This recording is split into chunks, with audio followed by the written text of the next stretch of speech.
Dengue හා චිකුන්ගුන්යා යන රෝග දෙකම මේ වන විට වසංගත තත්ත්වයේ පවතින බව ශ්‍රී ලංකා වෛද්‍ය සංගමය පවසයි. ශ්‍රී ලංකා වෛද්‍ය සංගමයේ හිටපු සභාපති විශේෂඥ වෛද්‍ය ආනන්ද විජේවික්‍රම මහතා පවසා සිටියේ මෙම රෝග දෙකම බෝ කරනු ලබන්නේ එකම මදුරුවාගෙන් බවය. වෛද්‍යවරයා තවදුරටත් පවසා සිටියේ රෝග දෙකෙහිම රෝග ලක්ෂණ මුල් අවස්ථාවේදී බොහෝ දුරට සමානයි බවය.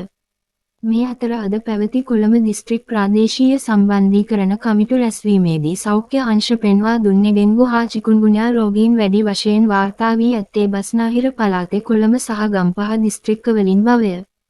පවතින අධික වර්ෂාවත් සමග මේ වන විට ඩෙන්ගු සහ චිකුන්ගුන්යා රෝගීන් වාර්තා වීම ශීඝ්‍රයෙන් ඉහළ ගොස් තිබේ.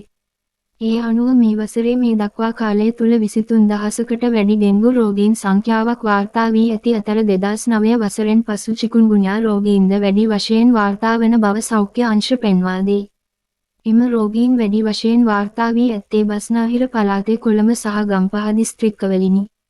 උද්ගත වී ඇති මෙම තත්ත්වය සම්බන්ධයෙන් කොළඹ දිස්ත්‍රික් ප්‍රාදේශීය සම්බන්ධීකරණ කමිටු රැස්වීමේදීද අද අවධානය යොමු වුණි.